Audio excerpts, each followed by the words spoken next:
Hello friends, મારા કિચનમાં તમારું સ્વાગત છે। આજે હું તમારા માટે નવી રેસીપી લઈને આવી છું। જો તમને મારા વિડીયોઝ ગમતા હોય તો લાઇક, શેર અને સબસ્ક્રાઈબ કરતા ના ભૂલજો અને બાજુમાં આપેલ બેલ આઇકન પ્રેસ કરી દેજો જેથી તમને અમારા નવા વિડીયોઝની નોટિફિકેશન મળતી રહે।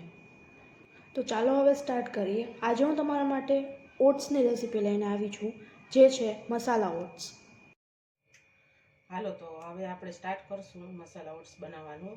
તેની મેં જે સામગ્રી લીધી છે ને એ હું તમને બતાવી દઉં। લીલી ડુંગળી, ટમેટા, લસણ, કોથમરી, તેલ, જીરું, હળદર, મરચું, ગરમ મસાલો અને ઓટ્સ। હાલો, તો હવે આપણે બનાવવાનું સ્ટાર્ટ કરશું। એમાં નાખશું તેલ 3 ચમચી।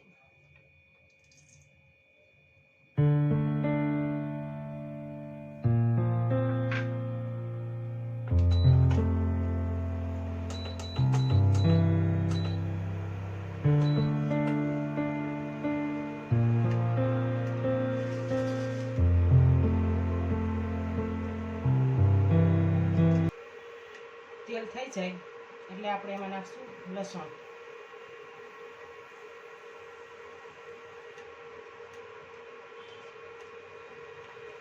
લસણનો ટેસ્ટ બહુ સારો લાગે છે ઓટ્સમાં।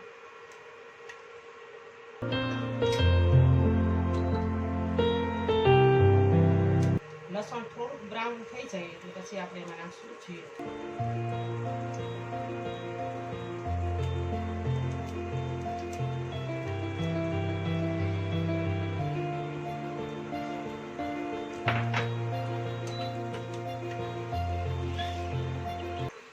તમે જોઈ શકો છો આ બ્રાઉન થઈ ગયું છે। હવે આપણે એમાં એડ કરશું લીલી ડુંગળી। ઓલી ડુંગળી પણ નાખી શકીએ, તો મારા પાસે આ છે એટલે મેં કીધું આને એડ કરી દઉં। બહુ લાલ નથી કરવાની, આપણે થોડીક જ પકવવાની છે। પછી એમાં આપણે એડ કરશું ટમેટું। મેં 2 ડુંગળી લીધી છે અને 1 ટમેટું લીધી છે। તમે આમાં બધા બકાલા પણ એડ કરી શકો। અમારા ઘરમાં બહુ ઓછા ખવાય છે એટલે પછી હું એડ નથી કરતી, હું સાદા જ ઓટ્સ બનાવું છું। આ તમે જોઈ શકો છો કે ડુંગળી મસ્ત પાકી ગઈ છે, ટમેટા પણ। હવે આપણે બધા એમાં મસાલા એડ કરશું।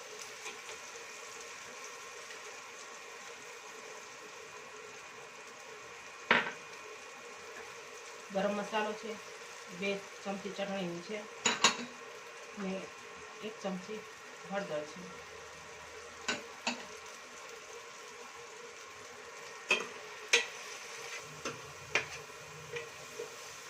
આમાં સ્વાદ પ્રમાણે મીઠું એડ કરશું।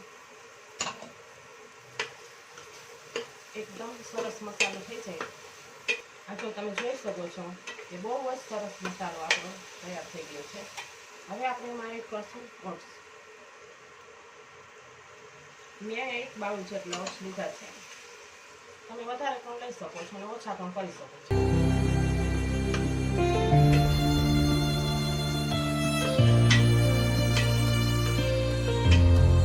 એકદમ સરસ મિક્સ કરી પછી આપણે એમાં પાણી એડ કરશું। એકદમ સરસ થશે। મારા ઘરમાં તો આ બહુ જ ખવાય છે।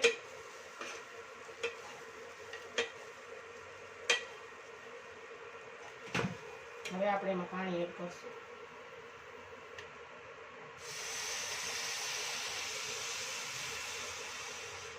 મેં આમાં 1 ગ્લાસ પાણી નાખ્યું છે। તમે પાછું વધારે જોઈએ તો વધારે પણ નાખવાનું, ને ઓછું જોઈએ તો આપણે જે રીતે આપણે ઓટ્સ લીધા હોય એ રીતે આપણે એમાં પાણી એડ કરવાનું। જો તમે જોઈ શકો છો કે આપણા ઓટ્સ બહુ જ સરસ તૈયાર થઈ ગયા છે।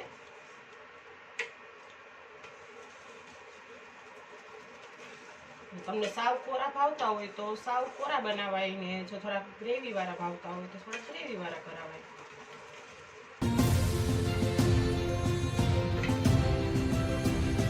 જો આપણા ઓટ્સ કમ્પ્લીટ થઈ ગયા છે એટલે હવે આપણે એને સર્વ કરશું।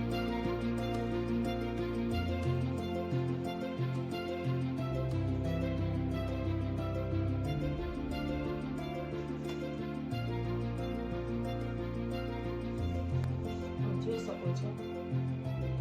બહુ જ સરસ થયા છે, ટેસ્ટ પણ બહુ જ સરસ છે.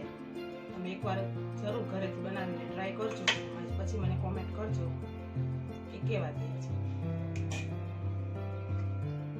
ગાર્નિશિંગ માટે આપણે એમાં કોથમીર એડ કરશું.